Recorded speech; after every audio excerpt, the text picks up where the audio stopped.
Welcome to my channel advance educare GPG. এই ভিডিওর বিষয় হচ্ছে অষ্টম শ্রেণীর বাংলা সেকেন্ড ইউনিট টেস্ট পরীক্ষার প্রশ্নপত্র।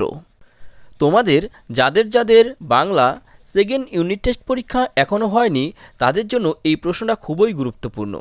তাই এই প্রশ্নের উত্তরগুলো তোমরা যদি খুব ভালোভাবে পড়ে যাও, আশা করি এখান থেকে তোমরা অনেক প্রশ্নই কমন পেয়ে যাবে। প্রশ্নের প্রথমেই আছে সঠিক উত্তরটি বেছে নিয়ে লেখো।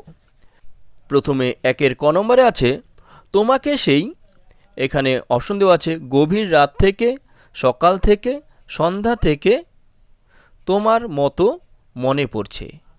এখানে সঠিক উত্তর হবে তোমাদের সকাল থেকে।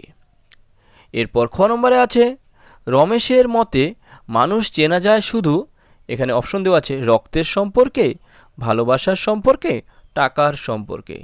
এখানে সঠিক উত্তর হবে টাকার সম্পর্কে। এরপর গ নম্বরে আছে নেই কোথাও এক আঁচড় সবুজের, এখানে অপশন দেওয়া আছে চিহ্ন, প্রতিশ্রুতি, ছাপ। এখানে সঠিক উত্তর হবে প্রতিশ্রুতি। এরপর ঘ নম্বরে আছে গাছেদের জীবন মানুষের জীবনের, এখানে অপশন দেওয়া আছে বিপরীত, অনুরূপ, ছায়া মাত্র। এখানে সঠিক উত্তর হবে অনুরূপ। এরপর উম নম্বরে আছে মহিলা দুজন বুকুদের বাড়ি এসেছিলেন, এখানে অপশন দেওয়া আছে দক্ষিণ পাড়া, উত্তর পাড়া, পাইক পাড়া থেকে। এখানে সঠিক উত্তর হবে উত্তর পাড়া থেকে। এরপর চ নম্বরে আছে কবির হৃদয়ের কথা জানে কেবল, এখানে অপশন দেওয়া আছে চড়ুই, শঙ্খচিল, শালিক। এখানে সঠিক উত্তর হবে শঙ্খচিল। ছ নম্বর লেখক নাটোরে গিয়েছিলেন, এখানে অপশন দেওয়া আছে ধুতি পাঞ্জাবি, চোগা চাপকান, জামা প্যান্ট পরে। এখানে সঠিক উত্তর হবে চোগা চাপকান পরে। এরপর বরিকার জ নম্বর জসিমউদ্দিনকে নাগরিক, পল্লী, দান্দিক কবি বলা হয়। এখানে সঠিক উত্তর হবে পল্লী, অর্থাৎ জসিমউদ্দিনকে পল্লী কবি বলা হয়। এরপর দুইয়ের দাগে আছে প্রশ্নগুলির পূর্ণ বাক্যে উত্তর দাও। এখানে দুইয়ের ক নম্বর প্রশ্ন আছে তুমি তাহার পাশে এসে দাঁড়াও। কবি কার পাশে দাঁড়াতে বলেছেন? এর অ্যান্সার হবে দাঁড়াও কবিতায় কবি শক্তি চট্টোপাধ্যায় অসহায় নিপীড়িত মানুষকে একে অপরের পাশে দাঁড়াতে বলেছেন। এরপর খ নম্বর প্রশ্ন পল্লী সমাজ রচনাংশে গ্রামের একমাত্র ভরসা কী ছিল? উত্তর পল্লী সমাজ রচনাংশে উল্লেখিত 100 বিঘার মাঠটি ছিল গ্রামের একমাত্র ভরসা, কারণ সমস্ত চাষিরই কিছু কিছু জমি সেখানে ছিল।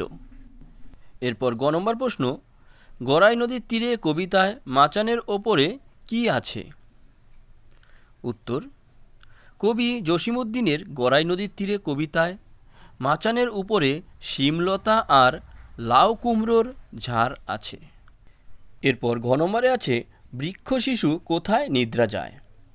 উত্তর জগদীশচন্দ্র বসুর গাছের কথা প্রবন্ধে বীজের উপরের কঠিন ঢাকনার আড়ালে বৃক্ষ শিশু নিরাপদে নিদ্রা যায়।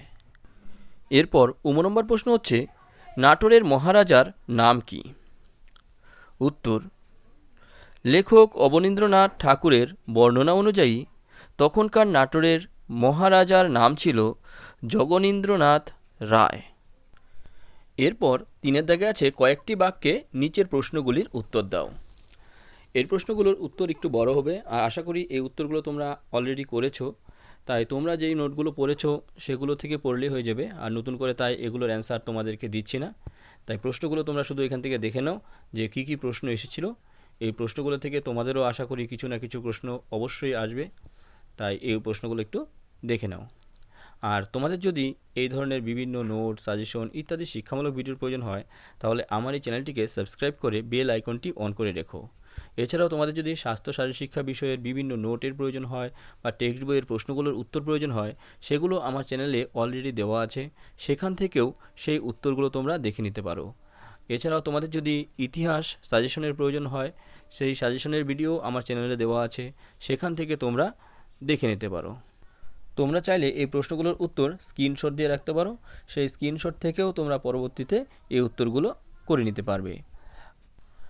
আর খুব তাড়াতাড়ি এর মধ্যেই তোমাদের সমস্ত সাবজেক্টের উত্তরসহ সাজেশন ভিডিও তৈরি করছি, সেটা আপলোড করা হবে। তাই তোমাদের যদি সেই ভিডিওগুলোর প্রয়োজন হয় তাহলে আমার এই চ্যানেলটিকে সাবস্ক্রাইব করে বেল আইকনটি অন করে রেখো, তাহলে যখনই সেই ভিডিওগুলো আপলোড করা হবে তোমরা তার নোটিফিকেশন পেয়ে যেতে পারবা। আর তোমাদের যদি এই ভিডিওটা ভালো লাগে তাহলে প্লিজ একটি লাইক এবং বন্ধুদের সঙ্গে শেয়ার করে দিও। আর তোমাদের সবাইকেই শুভকামনা জানাই, তোমাদের সবারই পরীক্ষা খুব ভালো হোক, সবাইকেই বেস্ট অফ লাক।